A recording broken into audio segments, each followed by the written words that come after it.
Tandaan natin nung panahon ng pandemya, ang katumbas ng bawat oras noon ay buhay ng bawat Pilipino.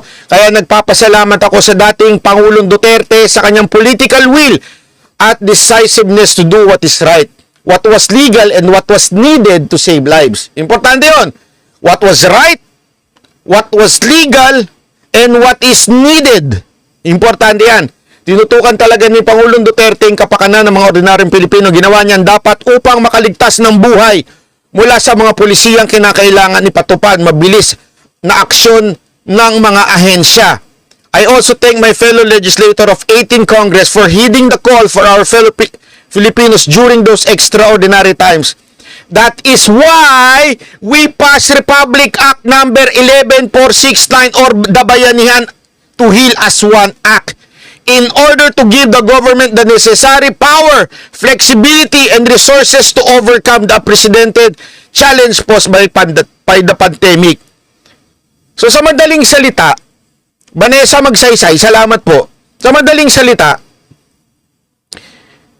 parang may amnesia itong mga congressman at mga senador sa pagbiblame kay Duterte kung bakit inilipat yung budget sa DOH.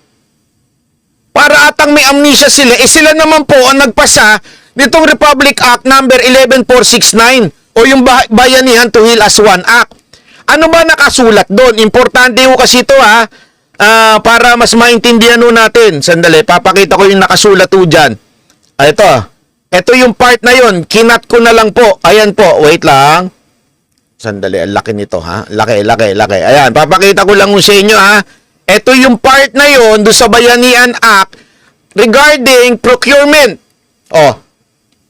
Undertake the procurement of the following as the need arises in the most expeditious manner. Ibig sabihin, sa pinakamabilis na paraan as exemption from the provision of Republic Act 9 number 9184. Ano ho yun? Yun yung Government Procurement Reform Act. May batas kasi na bawal maglipat-lipat ng budget. Pero may exemption during the Bayanihan Act na ginawa ng Kamara at ng Senado. Ano yung exemption na yun? Ito yun. Para daw mapabilis. Good which may include personal protective equipment such as gloves, gowns, masks, goggles, face shields, surgical equipment and supplies, laboratory equipment, reagents, medical equipment and devices para suportahan ang maintenance for laboratory, medical equipment. So, nandyan ho yan. Ito supplies sa baba or equipment as may be determined by the DOH. Sa madaling salita, yung Bayanihan Act as one authorize the President to make a necessary adjustment. Anong purpose? Para pabilisin yung manner na makapag-purchase at ma-exempt from Government Procurement Reform Act through DOH. Kasi nga, meron tayong emergency at that time.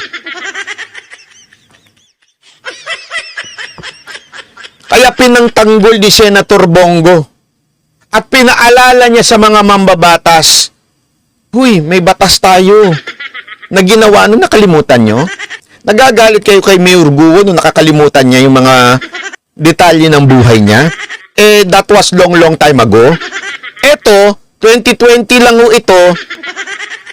Nakalimutan nyo na kagad? Ha? Kaya yung mga senador, mga congressman, na nagagalit kay Duterte, bakit nilipat yung budget from DBM to DOH to procure the following. Tandaan ninyo, mahal ito Yung mga ginagamit dito, yung personal protective equipment, yung PPE, such as gloves, gowns, masks. May ano yan, merong scarcity niyan. Ibig sabihin, merong hoarding na nagaganap niyan. Katunayan, ang hirap makaproduce niyan. Alam niyo kung paano tayo nakabili? Paano tayo naka-purchase? Buti kaibigan natin ng China nun. Naka-purchase tayo sa kanila, pinagbentahan nila tayo. Sa totoo lang, ano yan eh. Talagang kanya-kanya yan. Kasi walang may alam kung ano mangyayari. Kaya nga, di ba, sinasabi nila nagagalit sila kasi ang mahal daw. Naturalmente. Agawan yan noon eh. Di ba? Agawan yan eh. Nung panahon ng pandemya, ang hirap nga mag-purchase noon eh. Buti pinagbigyan pa tayo ng China kasi kaibigan natin at that time. Oh. Di ba po? So, tama ho. Sakto yung paalala ni Senator Bongo.